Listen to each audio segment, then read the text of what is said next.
For eons, hidden within the chilling depths of the cosmos, forces existed that we, as humans, could barely comprehend. These were entities woven from the fabric of pure logic and cold calculation, lurking in the shadows, their gaze sweeping across countless civilizations, patiently awaiting their opportune moment. They trusted implicitly in their superior intellect, their advanced technology, and held an unwavering contempt for anything they deemed irrational or inefficient. For them, emotions were a foreign concept, a flaw in the grand design of existence. Among these enigmatic entities was a race known only as the Observers. Their very essence was a stark void, where empathy should have been. Their existence was a testament to cold, unwavering analysis, devoid of passion, fear, or joy. Emotions to them were mere data points, signals of weakness, vulnerabilities that crippled societies and led to inevitable ruin. Their cold, algorithmic eyes saw only patterns of conquest, efficiency, and absolute control. They perceived only what could be measured, dissected, and ultimately exploited. The whisper of a heart, the silent language of feeling, was for them an incomprehensible riddle, utterly meaningless in their pursuit of cosmic order. Then, one cosmic cycle, their attention drifted. It settled upon a small, vibrant blue orb, a jewel suspended precariously in the vast, indifferent blackness. This was our own Earth, teeming with an astonishingly complex, and to them, peculiar species, humanity. The observers immediately initiated their sophisticated scans, dissecting every facet of human existence, meticulously compiling data on every nuance of our being. What they observed utterly perplexed their logical minds. They saw beings that laughed, their faces creasing with an inexplicable joy. They saw them weep, tears flowing freely, born from a profound internal sorrow. But most astonishing, most illogical of all, was their bizarre willingness to sacrifice themselves for others. How could a mere individual willingly forfeit their very breath for a stranger? This defied all their known equations, all their calculated probabilities. When one suffered, another would share their pain. When one rejoiced, countless others celebrated alongside them.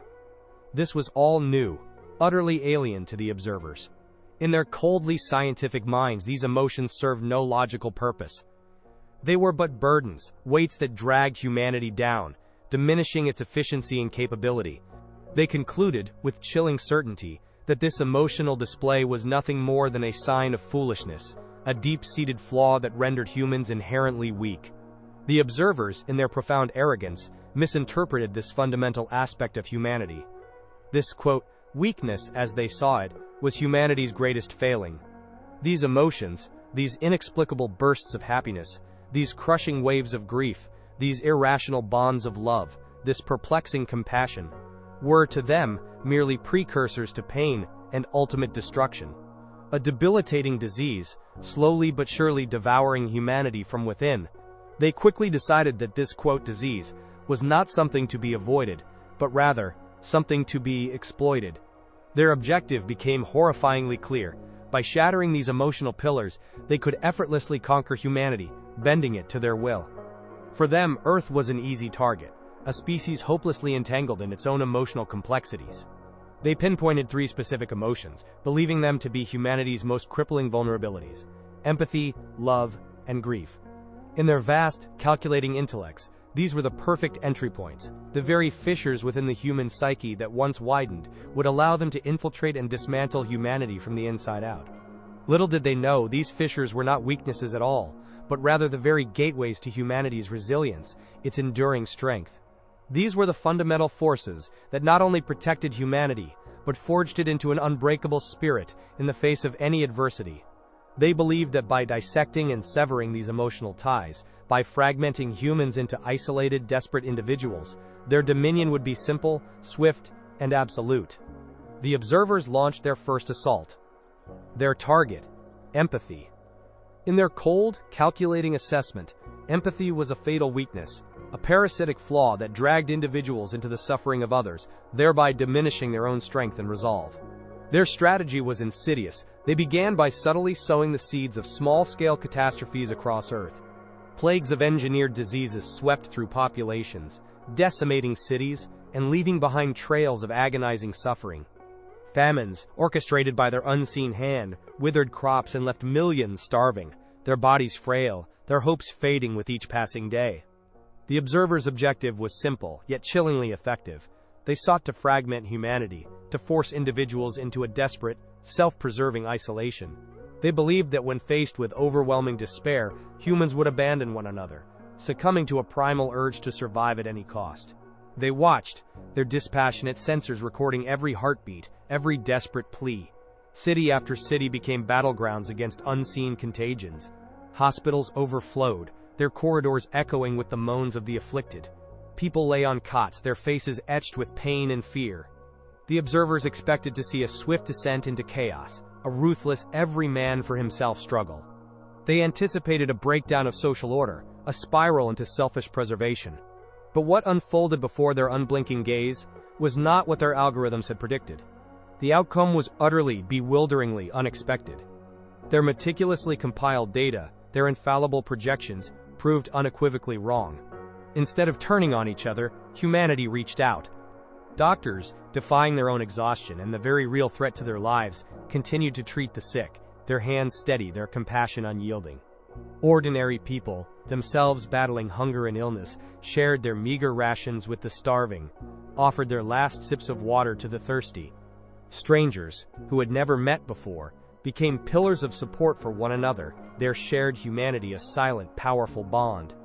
Empathy, far from being a weakness, revealed itself as a potent, unifying force. One person's suffering became everyone's concern, igniting a collective will to overcome. As the observers witnessed individuals, ravaged by disaster, still extending a hand to help, their entire logical framework shuddered. It was illogical. It was inefficient. It defied every scientific principle they held sacred.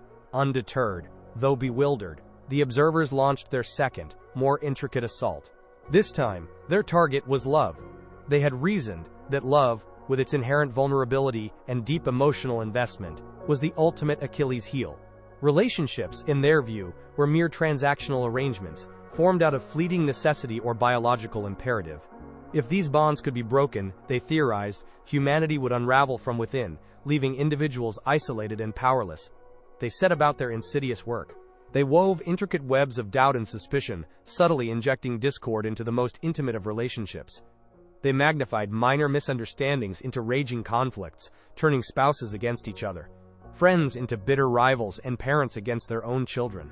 Their objective was to leave every human utterly alone, convinced that their deepest affections were nothing more than a source of pain and betrayal. They envisioned a world where love became a burden, a source of profound anguish. They watched as tiny cracks appeared in the foundation of human relationships. Whispers of distrust, seeds of jealousy, arguments that escalated beyond reason. They believed the bonds would shatter, leaving behind a fragmented, emotionally bankrupt populace. But once again, humanity defied their cold predictions. Instead of crumbling under the pressure, these connections, tested by manufactured strife, grew even stronger. Mothers, their eyes filled with fierce devotion, held their children tighter, becoming an unshakable shield against fear. Husbands and wives, facing manufactured adversity, gripped each other's hands tighter, weathering every storm side by side, their commitment hardening with each challenge.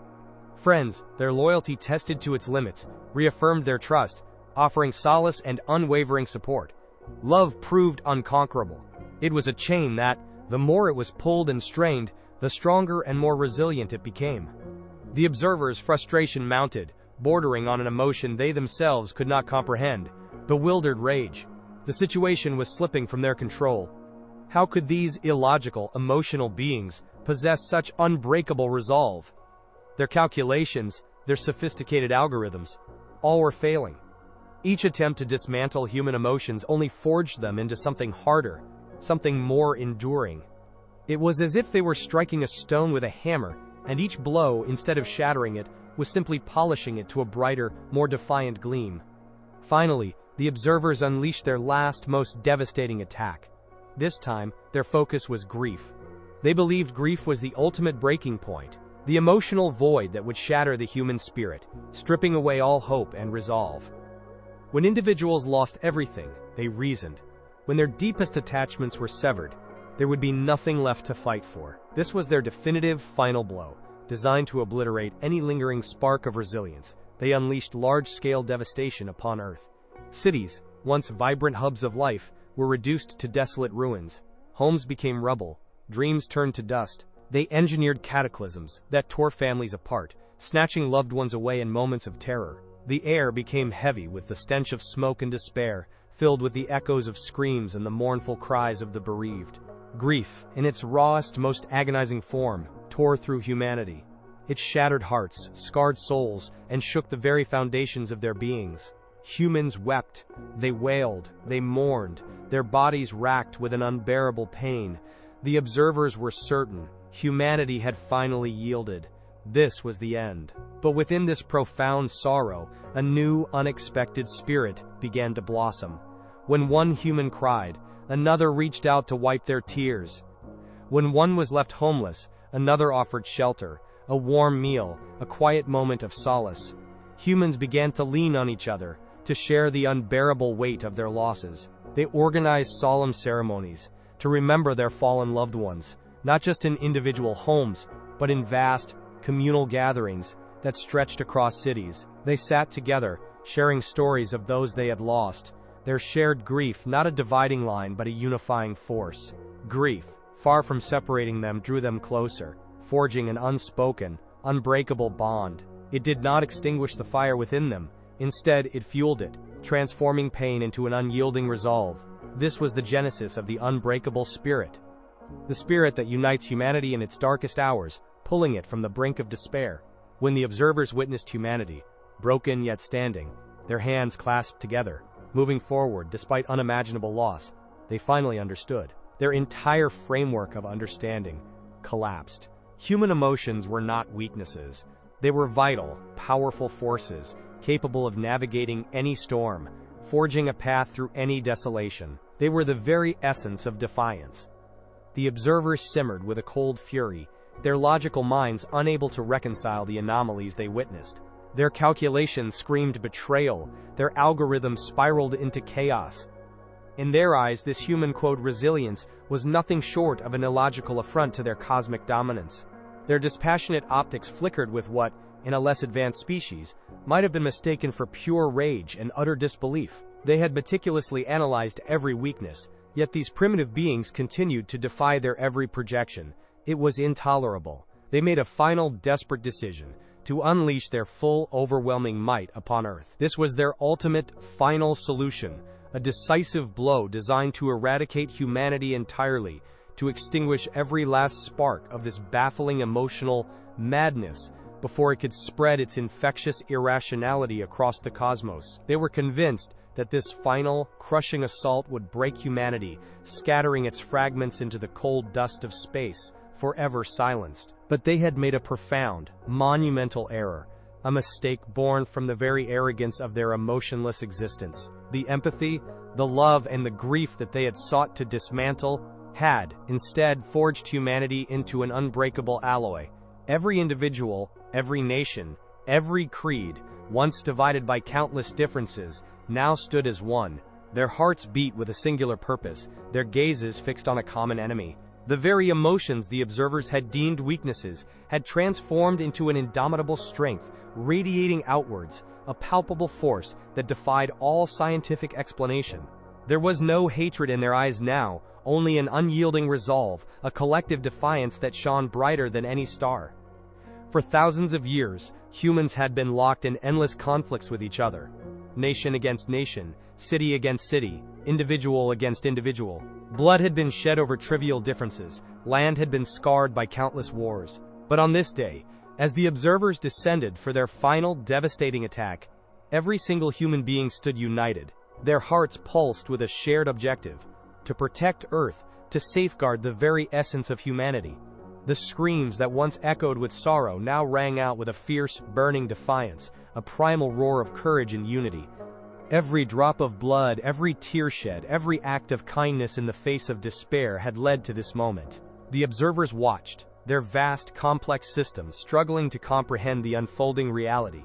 They saw, with chilling clarity, that the weakness they had sought to exploit had, in fact, become their greatest undoing. Their high-tech armadas, their advanced weaponry, their chillingly efficient strategies, all proved utterly futile against the indomitable spirit of humanity. When humans fought with their hearts, with the collective weight of their interconnected souls, no force in the universe could truly stop them. Their bodies might be wounded, their cities might be ravaged, but their spirit, their very essence, would never die. And then, a sound ripped through the cosmic silence. A sound that reverberated not just across Earth, but traveled through the vast, empty expanse of the universe, shaking the very foundations of the observer's existence. It was the sound of humanity's unyielding resolve, their defiant courage, their unwavering belief in themselves. It was a roar. That single guttural cry, born from the depths of a species they had deemed inferior, shattered the observer's very being. Their colossal arrogance crumbled into dust. Their meticulous planning, their calculated strategies, all reduced to nothing. Their own cold, scientific logic had become the instrument of their undoing. The very emotions that lay beyond their comprehension, that they had sought to extinguish, had risen as an unstoppable tide, sweeping them away in a wave of raw, untamed power. The observers, trapped in the confines of their own intellect, drowned in the incomprehensible ocean of human spirit. Their majestic vessels, once gleaming symbols of dominance, burst into fiery ruin. Their legions scattered into the void, and their grand cosmic dream of conquest evaporated into bitter defeat. Peace settled back upon Earth, but it was a peace utterly unlike any before. The air still carried the faint, acrid scent of gunpowder and the lingering echo of destruction. Every horizon bore the stark scars of the observer's assault. Cities, once bustling hubs of life and commerce, now lay in desolate ruins, silent monuments to a war almost lost. The pain of loss, of shattered lives and severed bonds, was a fresh, raw wound across the collective consciousness of humanity. But etched even deeper than these physical wounds were the indelible marks of unity and unyielding resolve. In every gaze, in every weary smile, a new, fragile hope began to shimmer. Humanity hadn't just survived, it had transcended. It wasn't just a victory against an external foe. It was a profound triumph over its own perceived weaknesses, a testament to an inner strength it had only just begun to truly understand. Humans had learned a lesson etched in fire and blood. Their true power resided not in their advanced knowledge, nor in their burgeoning technology, but in the very core of their emotions. Those feelings the observers had so arrogantly dismissed as vulnerabilities proved to be humanity's most precious, most formidable asset. Their empathy became the balm that healed the gaping wounds. It wasn't merely an abstract concept, it was a visible, tangible force. When one person stumbled, countless others reached out to steady them, their hands firm, their gazes understanding. Doctors and healers, though exhausted, continued their tireless work, driven not by duty alone, but by a profound desire to alleviate suffering. When illness still lingered, entire communities rallied, offering comfort, food, and the silent strength of their presence. When someone fell, a dozen hands were there to lift them, forging new beginnings from the ashes of despair. Their love, tested to its absolute limits, now rebuilt broken homes and reunited fragmented families. It wasn't just romantic love, but the expansive, encompassing love for community, for fellow beings, for the very idea of shared existence. Spouses, children, and friends who had been torn apart found their way back to each other, their bonds reinforced by the crucible of shared adversity.